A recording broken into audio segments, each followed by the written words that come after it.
नमस्कार बच्चों, हम पढ़ रहे हैं कक्षा 10 की वर्कबुक जिसकी 3 वर्कशीट हैं। पहली प्रश्नावली से संबंधित वो हम कर चुके हैं। इस वीडियो के अंदर हम 4 नंबर वर्कशीट पढ़ेंगे जो कि 2 नंबर प्रश्नावली बहुपद से संबंधित है।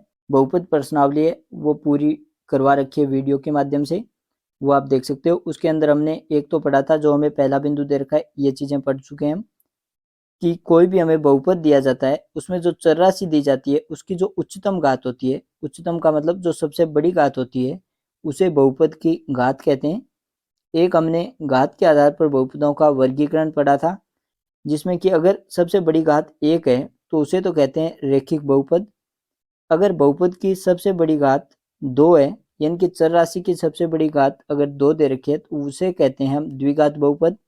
और अगर चर राशि की सबसे बड़ी घात 3 दे रखी है तो उसे कहते हैं त्रिघात बहुपद। एक पॉइंट हमें दे रखा है, किसी द्विघात बहुपद, हमें एक द्विघात बहुपद का व्यापक रूप दे रखा है जो कि a x square plus b x plus c होता है। इसके आलेख का आकार, आलेख का मतलब हो गया ग्राफ। अगर हम द्विघात बहुपद का ग्राफ बनाएंगे तो वो ग्राफ किस प्रकार का होगा, तो उसकी जो आकृति होती है वो होती है परवलय। परवलय की आकृति किस प्रकार की होती है कि यहाँ पे जो ग्राफ बनेगा वो यू आकार का बनेगा, चाहे ऊपर की तरफ बने या नीचे की तरफ या बाईं तरफ या दाईं तरफ। इस प्रकार से यू आकार में जो ग्राफ बनता है उस ग्राफ का नाम होता है परवलय। तो जो द्विघात बहुपद होगा उसका उसके ग्राफ का आकार है वो हमेशा परवलय होगा। अब प्रश्न नंबर 1 हम पढ़ते हैं, बहुपद px का शून्य क्या होगा। 2.1 प्रश्नावली शून्य से संबंधित है, वहां पे हमने शून्य ज्ञात किए थे। सबसे पहले हम क्या करेंगे, जो हमें बहुपद दे रखा है, बहुपद दे रखा है 2x प्लस 1, इसके शून्य ज्ञात करने सबसे पहले इसको 0 के बराबर रखेंगे। अब इसको हल करके x का मान ज्ञात करेंगे। सबसे पहले हमें जो अचर राशि दे रखी है उसको दाईं तरफ लेके आएंगे। 2x के प्लस में 1 है, ये दाईं तरफ माइनस का हो जाएगा, तो 2x बराबर होगा -1। x के गुणा में 2 है, दूसरी तरफ भाग में आ जाएगा, तो x बराबर आ जाएगा -1 के भाग में 2, तो x बराबर -1/2 है, वो इस बहुपद का शून्यक है जो कि हमें दे रखा है ऑप्शन नंबर ब के अंदर। प्रश्न नंबर 2, ये भी हमारे पास आ चुका है इस प्रकार का प्रश्न कि बहुपद x स्क्वायर -3 के शून्यक होंगे। एक द्विघात बहुपद के शून्य ज्ञात करने इस द्विघात बहुपद x स्क्वायर -3 को सबसे पहले 0 के बराबर रखेंगे। अब यहाँ से इसको हल करके x के मान निकालेंगे। सबसे पहले अचर पद -3 दे रखा है, ये दाईं तरफ प्लस का 3 हो जाएगा, तो x स्क्वायर बराबर आएगा +3। अब यहाँ पे स्क्वायर के रूप में, वर्ग के रूप में पद दे रखा है, तो दोनों तरफ वर्गमूल कर देंगे। x स्क्वायर का वर्गमूल है वो तो आएगा x, और वर्गमूल करेंगे तो 2 चिन्ह आएंगे प्लस और माइनस, क्योंकि माइनस की संख्या का वर्ग है वो भी प्लस होता है और प्लस की संख्या का वर्ग है वो भी प्लस में ही आता है। और 3 का वर्गमूल करेंगे तो 3 किसी भी संख्या का वर्ग नहीं होता है, तो ये वर्गमूल के अंदर आएगा, तो x के मान आ जाएंगे +√3 और -√3, और ये हमें दे रखा है ऑप्शन नंबर ब के अंदर। आगे 3 नंबर प्रश्न, यदि बहुपद px बराबर x स्क्वायर -2x प्लस 15 के शून्यक a व b हो तो ab का मान होगा। अब यहाँ पे इसके शून्यक हमें a और b दे रखे हैं, और ab का मतलब हो गया a गुणा b, तो शून्यकों का हमें गुणनफल ज्ञात करना है। सबसे पहले इस बहुपद को अगर हम देखें तो यहाँ पे एक्स स्क्वायर का गुणांक है वो हमें 1 दे रखा है, और अगर किसी बहुपद में एक्स स्क्वायर का गुणांक 1 दे रखा है तो उस बहुपद से हम सीधा सा शून्यकों का योग और गुणनफल देख सकते हैं। द्विघात बहुपद का एक व्यापक रूप होता है एक्स स्क्वायर माइनस शून्यकों का योग, शून्यकों का योग गुणा में x, और प्लस में होता है शून्यकों का गुणनफल। ये एक सूत्र है हमारे पास, जब हमें शून्यकों का योग और गुणनफल दिया होता है तो सीधा सा इस सूत्र के माध्यम से हम बहुपद ज्ञात करते हैं। तो यहाँ पे प्लस में जो लिखा होता है अचर पद, वो होता है शून्यकों का गुणनफल, और कब, जब हमें एक्स स्क्वायर का गुणांक 1 दे रखा हो। अगर एक्स स्क्वायर का गुणांक 1 नहीं दे रखा है और वहां पे हमें शून्यकों का योग और गुणनफल पूछे, तो सबसे पहले तो वहां पे जो एक्स स्क्वायर के गुणा में संख्या है उसका प्रत्येक पद में भाग दे देंगे। यहाँ पे हमें पहले से ही एक्स स्क्वायर का गुणांक 1 दे रखा है, तो जो अचर पद दे रखा है वो शून्यकों का गुणनफल होगा, तो शून्यकों का गुणनफल +15। अब दो ऑप्शन दे रखे हैं, दोनों के अंदर +15 दे रखा है, तो ये मिसप्रिंट है, यहाँ पे एक -15 दिया होगा, दूसरा +15, ऑप्शन ब सही हो जाएगा।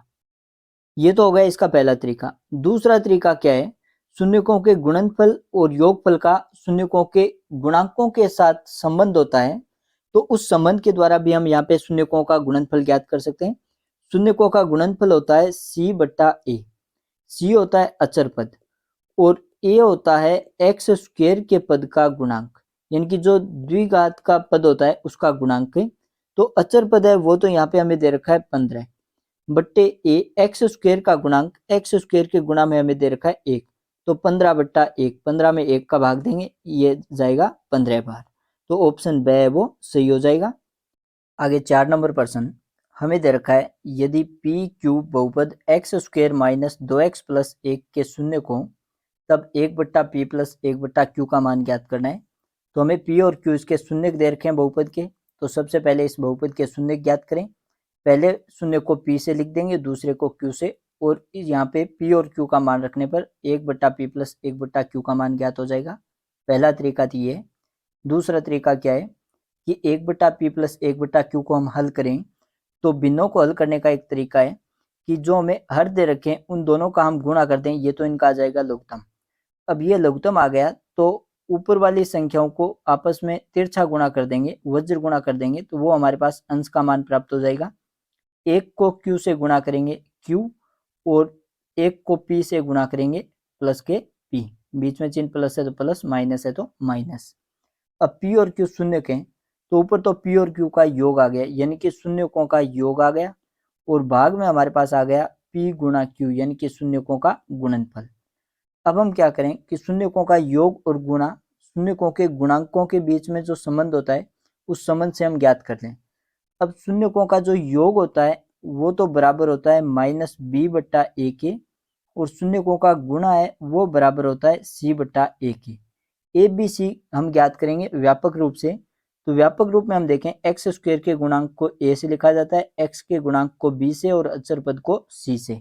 तो क्रम से ए बी सी लिख दें। ए का मान हो गया 1, बी का मान हो गया -2 और सी का मान हो गया 1। ये मान यहाँ पे हम रखें तो माइनस बी की जगह लिखेंगे -2 भाग में 1, माइनस को माइनस से गुणा करेंगे प्लस चिन्ह आएगा, ऊपर संख्या है 2, 2 में 1 का भाग देंगे 2 बार जाएगा, और गुणा ज्ञात करें सी बट्टा ए, तो सी का मान तो हमारे पास है 1, और ए का जो मान है वो दे रखा है 1, 1 में 1 का भाग देंगे 1 बार। अब योग है वो तो हमारे पास आ गया 2 और गुणा आ गया 1, 2 में 1 का भाग देंगे 2 बार जाएगा। तो हमारे पास जो 1 बट्टा पी प्लस 1 बट्टा क्यू दे रखा था उसको हल करने पर उसका मान आ गया 2। अब 2 हमें ए और ब दोनों में दे रखा है, तो ये ऑप्शन की मिसप्रिंट है। अगर परीक्षा में प्रश्न आएगा तो एक माइनस का दिया होगा, एक प्लस का, तो सही उत्तर हो जाएगा प्लस के 2। आगे दे रखा है प्रश्न नंबर 5, एक n घात वाले बहुपद के शून्यकों की संख्या क्या होगी। n घात वाले बहुपद में शून्यकों की संख्या पूछी है, तो जितनी घात होंगी बहुपद की उतने ही उसके शून्यक होंगे। अगर n घात हैं तो वहां पे शून्यक होंगे n। अगर n की जगह 2 आ जाए, अगर 2 घात हैं तो वहां पे शून्यक होंगे 2। अगर n की जगह 3 आ जाए तो वहां पे 3 शून्यक होंगे। अगर n की जगह 1 आ जाए तो वहां पे 1 शून्यक होगा। n घात हैं तो शून्यक n हो जाएंगे। आगे प्रश्न नंबर 6, वह द्विघात बहुपद ज्ञात कीजिए जिसके शून्यक 5 व 8 हैं। यहाँ पे हमें द्विघात बहुपद के शून्यक दे रखे हैं, तो एक सूत्र होता है सीधा सा, बहुपद px है वो बराबर होता है एक्स स्क्वायर माइनस से शून्यकों का योग, शून्यकों का योग गुणा में x, और प्लस में होता है शून्यकों का गुणनफल। इस सूत्र को हम यहाँ पे काम में लेंगे, एक्स स्क्वायर की जगह एक्स स्क्वायर माइनस शून्यकों का योग। तो जो हमें दो शून्यक दे रखे हैं उन दोनों को जोड़ देंगे। पहला शून्यक हमें दे रखा है 5 प्लस दूसरा शून्यक दे रखा है 8, और गुणा में है x, प्लस में शून्यकों का गुणनफल। दोनों शून्यकों का गुणा करते हैं, 5 का गुणा करेंगे 8 से, तो एक्स स्क्वायर माइनस 5 और 8 को जोड़ेंगे, ये हो जाएंगे 8 और 5 13, गुणा में x, और प्लस में 5 को 8 से गुणा करेंगे 8 पंजे 40। तो जो हमें दो शून्यक दे रखे हैं उनसे जो बहुपद बनेगा वो होगा x square minus 13x plus 40। आगे प्रश्न नंबर 7, एक द्विघात बहुपद का उदाहरण लिखिए। द्विघात बहुपद का उदाहरण लिखना है तो हमें एक ऐसा बहुपद लिखना है जिसमें चर राशि की अधिकतम घात 2 है।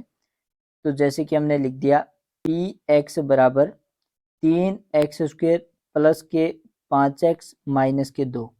ये एक द्विघात बहुपद है जिसमें x की अधिकतम घात 2 है। और भी कई उदाहरण लिख सकते हैं, जैसे कि हम पी एक्स बराबर लिख दें x² माइनस के 3, ये भी एक द्विघात बहुपद है। अगर हम लिख दें x² माइनस के 7x, ये भी एक क्या है, द्विघात बहुपद है जिसमें चर की अधिकतम घात है 2 है। आगे 8 नंबर प्रश्न, एक द्विघात बहुपद ax² plus bx plus c, ये द्विघात बहुपद का व्यापक रूप होता है। इसके आलेख की आकृति किस प्रकार की होगी? तो हमने शुरुआत में पढ़ा था कि अगर हमें द्विघात बहुपद दे रखा है तो उसका जो आलेख है वो परवलय के आकार का होगा, यानी कि यू आकार का होगा। आगे 9 नंबर प्रश्न, एक द्विघात बहुपद ज्ञात कीजिए जिसके शून्यकों का योग और गुणनफल क्रम से 7 व 5 है। शून्यकों का योग है वो तो 7 दे रखा है और शून्यकों का गुणनफल है वो 5 दे रखा है। तो जो हमें सूत्र ज्ञात है उस सूत्र का हम प्रयोग करेंगे। पी एक्स बराबर x² माइनस शून्यकों का योग गुणा में x और प्लस में शून्यकों का गुणनफल। तो अगर हमें सीधे शून्यक दे दें या फिर हमें शून्यकों का योग और गुणा दे दें तो उनको हम इस सूत्र की सहायता से द्विघात बहुपद ज्ञात कर सकते हैं। पी एक्स बराबर x² माइनस शून्यकों का योग, यहाँ पे सीधा सा योग दे रखा है तो योग का मान लिख देंगे। ये हमें दे रखा है 7 और गुणा में x प्लस शून्यकों का गुणनफल, शून्यकों का जो गुणा है वो हमें दे रखा है 5। पीछे जो हमारे पास प्रश्न आया था 6 नंबर, उसमें हमें शून्यक दे रखे थे तो उनको हमने जोड़ के लिखा था और गुणनफल की जगह उनको गुणा करके लिखा था, जबकि यहाँ पे हमें जोड़ और गुणा दोनों दे रखे हैं तो सीधा सा इनका मान लिख देंगे। आगे प्रश्न नंबर 10, ये हमें दे रखा है एक द्विघात बहुपद ज्ञात कीजिए जिसके शून्यक 1/4 और -1/4 है। ये 6 नंबर प्रश्न की तरह, उसमें भी हमें शून्यक दे रखे थे और यहाँ पे भी हमें शून्यक दे रखे हैं। तो इसको करने का एक सीधा सा तरीका हो गया कि हम सूत्र लिखें कि बहुपद पी एक्स बराबर होता है x² माइनस शून्यकों का योग गुणा x और प्लस में शून्यकों का गुणनफल। तो बहुपद पी एक्स बराबर होगा x² माइनस शून्यकों का योग, तो दोनों शून्यकों को जोड़ देंगे। पहला शून्यक तो हमें दे रखा है 1/4 और प्लस में दूसरा शून्यक दे रखा है -1/4। माइनस की संख्या इसको ब्रैकेट में लिखेंगे, -1/4 और गुणा में x और प्लस में शून्यकों का गुणनफल, तो दोनों शून्यकों को गुणा कर देंगे। एक शून्यक है वो तो दे रखा है 1/4 और गुणा में दूसरा शून्यक है वो दे रखा है -1/4। एक प्रश्न है वो इस प्रकार का 100% आएगा, या तो हमें शून्यकों का योग और गुणनफल दे दें या फिर हमें दो शून्यक दे दें और उनसे हमें बहुपद ज्ञात करना हो। तो हमें ये चीज ध्यान रखनी है कि शून्यकों का योग और गुणनफल दे रखा है या केवल शून्यक दे रखे हैं। योग और गुणनफल दे रखा है तब तो ये सीधे से मान लिखे जाएंगे, योग की जगह 7 आ गया जैसे कि, और गुणनफल की जगह 5 आ गया। और अगर शून्यक दे रखे हैं तो योग की जगह तो इन दोनों शून्यकों को जोड़ के लिखना है और गुणनफल की जगह इन दोनों शून्यकों का गुणनफल करना है। आगे इसको हल करेंगे तो x² माइनस ब्रैकेट में हमें दे रखा है 1/4, दो चिन्ह आ गए तो एक चिन्ह बनाएंगे, विपरीत चिन्ह है तो चिन्ह आ जाएगा -1/4 और गुणा में दे रखा है x। अब आगे वाली दोनों संख्याओं का गुणा करते हैं तो एक संख्या प्लस की और एक माइनस की है, विपरीत चिन्ह की संख्या गुणा माइनस में आएगा। अब अंश का अंश से गुणा कर देते हैं और हर का हर से, 1 का 1 से गुणा करेंगे 1 और 4 का 4 से गुणा करेंगे 16। x² माइनस ब्रैकेट को हल करें, दोनों संख्याएं समान दे रखें 1/4 और 1/4, चिन्ह विपरीत है घटाव हो जाएगा, 1/4 में से 1/4 घटाएंगे 0 गुणा में x और माइनस में दे रखा है 1/16। अब x का गुणांक 0 आ गया तो 0 को किसी भी संख्या से गुणा करते हैं हमेशा 0 आता है, यहाँ पे बीच वाला पद तो 0 हो जाएगा, बाकी हमारे पास बचेगा x² और अचर पद है -1/16। तो जो हमें शून्यक दे रखे थे 1/4 और -1/4, उनसे बहुपद बनेगा x² माइनस 1/16